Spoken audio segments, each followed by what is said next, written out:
Welcome. Thank you for joining me in part number 171 in this fabulous book, Muhammad Sal'lal'laa'hu A'layhi Was'sallam, his life based on the earlier sources. We are now busy with chapter number 56, where we're looking at the victims of revenge. Peace has now finally settled down in Medina itself after the setback at Uhud. So for about 2 months and more, there was nothing to disturb the peace, people recovering from the injuries and getting back to their normal lifestyle. Then came news that the Bani Asad ibn Khuzaymah were planning a raid on Medina, on the oasis in Medina. Medina is known as the oasis. Notwithstanding the Islam of the Josh family and other Asadites who had previously lived in Mecca, the main body of this widespread and powerful tribe of Najd were still close allies of the Quraysh. So they are a threat to Medina itself because they were linked to the Quraysh, who had now encouraged them to take advantage of the disabling effect of Uhud. So this tribe was close to Medina, and the Quraysh started prompting them. They say, you know what, the people in Medina, they're tired, they're recovering from the injuries. Why didn't you go sort them out? Attack them while they are in their moment of weakness. It was therefore necessary to demonstrate to them and to all of Arabia that the Muslims derived strength from Uhud rather than weakness. And the Muslims had to show that despite the pain, despite the injury, they had to show a face of strength. So the Prophet ﷺ sent out a body of 150 well-armed and well-mounted men into their territory to the north of the central desert under the command of his cousin Abu Salama, with instructions to do all in his power to take their camp by surprise. That means it must be a strategic move, right? This they succeeded in doing, but after a brief encounter with very little bloodshed on either side, the Bedouins withdrew and scattered in all directions. So these enemy forces then scattered, while the Muslims returned to Medina after 11 days with a large herd of camels and 3 herdsmen. The expedition had served its main purpose, which was to affirm the undiminished power of Islam. So this also re-emphasized the importance of reconnaissance and scouting parties. So Nabi Sallallahu Alaihi Wasallam would ensure that his scouts would keep on going all the time around, trying to get news, local news, as well as global news. So Nabi Sallallahu Alaihi Wasallam was up to date with all the news. So this should be our duty as part of Muslims as well.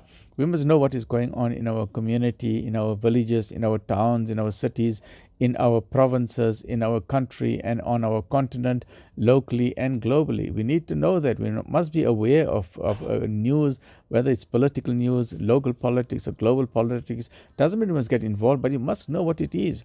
You must know what is affecting the society. Is there a problem with drugs? Is there a problem with prostitution? Is there a problem with crime? Is there a problem with A, B, C, and D? We need to know exactly what is going on, and that is how we uphold the banner of enjoining the good and forbidding the evil. If we don't know what evil is available, then how are we going to enjoin the good and forbid the evil? So if there's evil on social media, we need to talk about it. If there's good in social media, we need to talk about it. And so that is why, as Muslims, we need to be lovers of knowledge. We need to be lovers of the news. We need to be aware of what is going on around us and in society. And it was because of Nabi Sallallahu Alaihi Wasallam expert understanding and his feedback of news on an ongoing basis. He knew exactly what is going on. He was always 2 steps, 3 steps, 10 steps ahead of the enemy at all points in time. Because remember, he knew that at every point in time, he does not forget that he had to leave Mecca under the threat of assassination. They want to kill him, and they still want to destroy him. So they haven't left him in peace. They haven't said, okay, now you're in Medina, you're out of Mecca, we'll leave you alone. No, they're still after him all the time, all the time. They haven't left him in peace. So about the same time, news came of the danger of another projected raid from further south. But in this instance, the Prophet ﷺ divined that the hostility against Islam was all concentrated in one remarkably evil man. So there's one person who was instigating all these problems. He was going from tribe to tribe, tribe to tribe. Other people were just sitting quietly, but he was rousing them, a rebel rouser. So Nabi Sallallahu Alaihi Wasallam, if we can shut this fellow, then we can then live in peace. So this is the biggest troublemaker, and we need to get him sorted out. And this person is the chief of the Lihyanite branch of Hudayl. If they could get rid of him, the danger from that quarter would become negligible. So the Prophet ﷺ sent Abdullah ibn Unais a man of Khazraj, with instructions to eliminate him.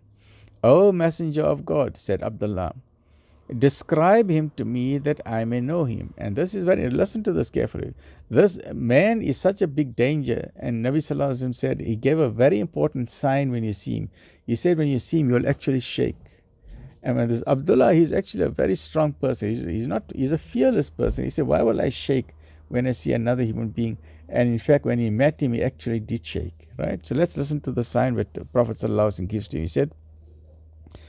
He said, Ya Rasulullah, describe him to me that I may know who he is. Tell me, give me some of his features. And the Prophet ﷺ said, when you see him, he will remind you of Satan.